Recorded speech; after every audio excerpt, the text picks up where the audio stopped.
Understand for 2023 these important numbers that could affect your railroad retirement.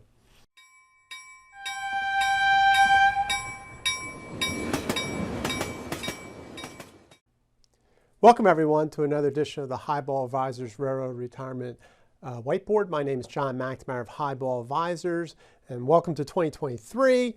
What we're going to do here is just go over some of facts and figures, important numbers that you really should know for 2023, especially if you're collecting railroad retirement, approaching it, that type of thing. So we'll just go through the questions here. So what is the maximum percentage of Tier 1 payments subject to federal taxation in 2023?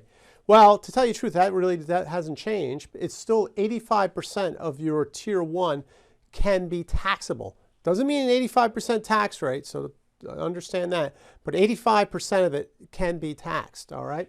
So that's the first one. The second one is changed here. What is the maximum amount of earnings subject to Tier 1 tax? Right? Inflation moves this number up every year. So that's $160,200. So you will be paying your Tier 2 tax, which will be 6.2%, up to $160,200. Then anything over that, it stops. All right. So that's the number for the Tier 1 portion. Okay. And then the next question is, what is the maximum amount of earnings subject to Tier 2 taxation? All right, now this number also moves up because of inflation. So 118,800, right? So once again, you're going to keep paying 4.9% up to this number that you earn. Anything over than that Tier 2 tax stops. All right. Hey, next question? What is the cost of living adjustment for railroad retirement beneficiaries, right? So how much did their railroad retirement annuity go up for 2023, right? Tier 1, 8.7%. Tier 2, 2.8%. All right, good increase this year. I don't expect it for the next year of that size, but that's a big increase for sure. Continue on, I guess, with the inflation theme, so to speak.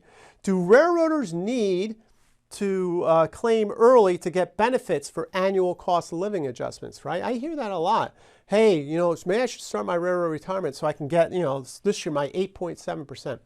You don't need to do that. Once you're eligible, so let's say if you're a 60 and 30 person, that makes you eligible for railroad retirement even though you're still working, you'll still get that bump. So, and if you're not, let's say if you're at 62 and you have 20 years, you'll still get the cost of living adjustment, when you claim and it starts, but that amount's going to keep going up every year. That's assuming you're still working for the railroad.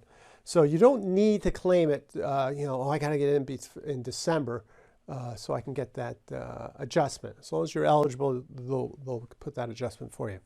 All right, last question. How much of provisional income can a recipient earn in 2023 before triggering taxes on their railroad retirement? Right, so that's that work deduction thing. Hey, I'm still working, collecting railroad retirement. Maybe I'm doing something else. Reduction. So you can earn up to $24,999. Now remember, that's just on the Tier 1 portion.